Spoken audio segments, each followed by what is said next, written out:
Boys, we're back, and just like UFC 305, we are back with the UFC 306 rare locks of the night. These are going to be the 5 things that are going to happen at UFC 306 before or after, or even during the event. And usually I don't condone no gambling, but they always say you're one gamble away from being a trillionaire, a quadrillionaire. This is that gamble. If you see any of these props on any betting website, put the house on it, go into crippling debt, because best believe you're going to win that bet and you're going to be a trillionaire, quadrillionaire. You're going to be all of the naires. And yeah, like I said, the rare locks, we have 5 of them in total. I'm not going to lie to you guys, I got a bonus one for you guys at the very end. So stick to the end to see that one. But number 1, I have most of the Mexicans will win on this card. We have 8 Mexicans in total on this card. Do I think it's going to be a clean sweep? No, I don't. But I do think majority of them are going to win. So first off, we have Alexa Grasso, obviously the Mexican. Moving down, Daniel Zellhuber, Mexican. Ronaldo Rodriguez, Mexican. Irene Aldana, another Mexican. Manuel Torres, another Mexican. Yasmin, not even gonna try to say her last name, another Mexican. Edgar Chairez, another Mexican. Raul Rosas Jr., the final Mexican. The Mexican opening up this entire card. And like I said, I can see majority of these guys winning their fights. I think we're going to see maybe 2 Mexicans lose. Maybe 3. 2 to 3 maximum. I do think it's going to be a very, very good night for the Mexicans in UFC 306. Let's go down to the second thing. I think just like UFC 305, I think we're going to have majority finishes on this card. Sean O'Malley, Merab Dvalishvili. I think that's going to end in a finish.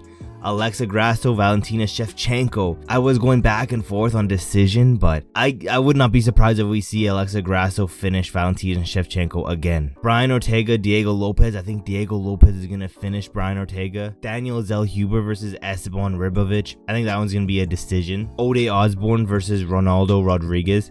I low-key think Ode Osborne is going to finish Ronaldo Rodriguez. I'm not going to lie. Irene Aldana versus Norman Dumont. I think that's going to be a decision. Manuel Torres versus Ignacio Bahamondes. I think that one's ending in a finish. Yasmin versus Ketlin Souza. Decision. Edgar Chairez, Joshua Van. I think this is ending in a finish. It could...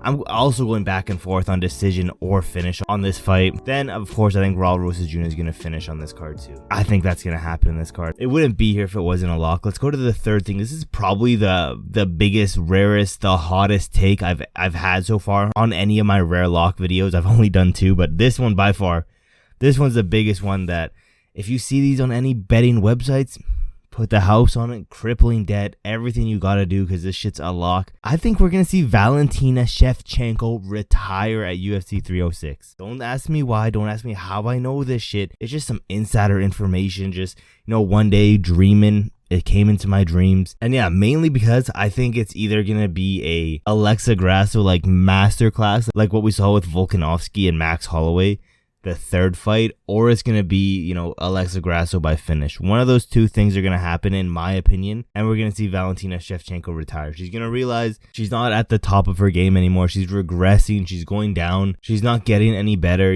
These women are starting to pass her. I think she's going to hang up her gloves in that octagon, losing the trilogy to Alexa Grasso. That's the biggest take I have on here, but I think that shit's happening. Let's move down. Number 4. Dana White is going to be extra angry at the post-fight interviews. I don't know what it's going to be.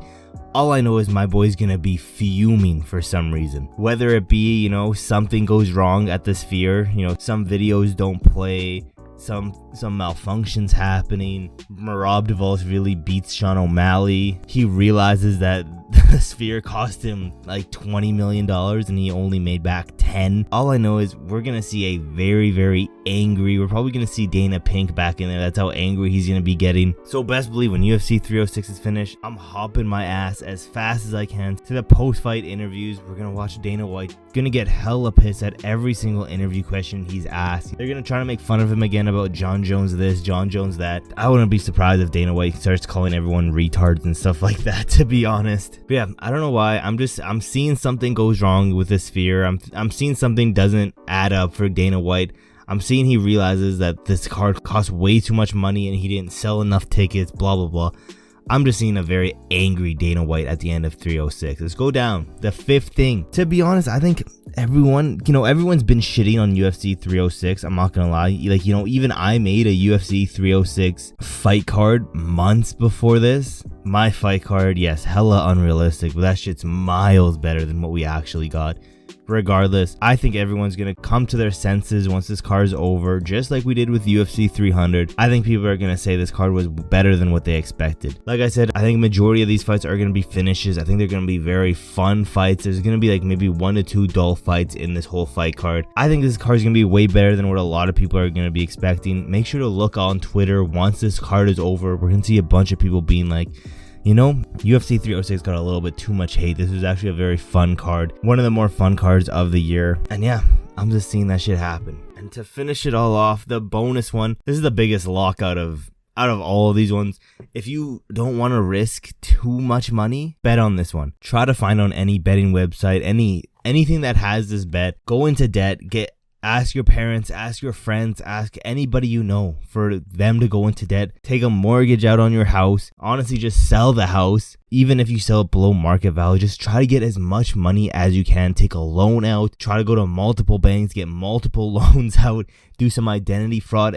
Whatever you can do to get as much money as possible. And you see this bet on any website, put it all on this bet, because either on the build up to UFC 306, in some interviews, the post-fight interviews once this guy wins, the post-fight press conference, all of these things during the build up till the end of UFC 306, once the press conference is over, we will hear at least one chee-wee-wee by Mr. Raul Rosas Jr. You can lock that in. That's the biggest lock on this entire card. I waited to the very end so people who watch to the end will know that this is the biggest lock of the card. And yeah, thank you guys so much for watching to the end of the video. If you have not yet, leave a like on this video and subscribe with those post notifications turned on. Your boy just hit that 700 subscriber milestone, so thank you guys so much for all you guys who have subscribed. It means so much. We are on that goal to get to 1,000 subscribers though. So if you guys have not yet, like literally, I look at my analytics, 4% of you guys are so fucking lazy that all you do is watch these videos and you don't subscribe. 99.4, at least 99+% of you guys only watch these videos. It takes 1 second to hit that subscribe button. So do your boy a favor, hit that subscribe button. And yeah, we've been yapping for a minute now. So with that being said, there's really not that much else left to say, except for I will see you guys in my next video.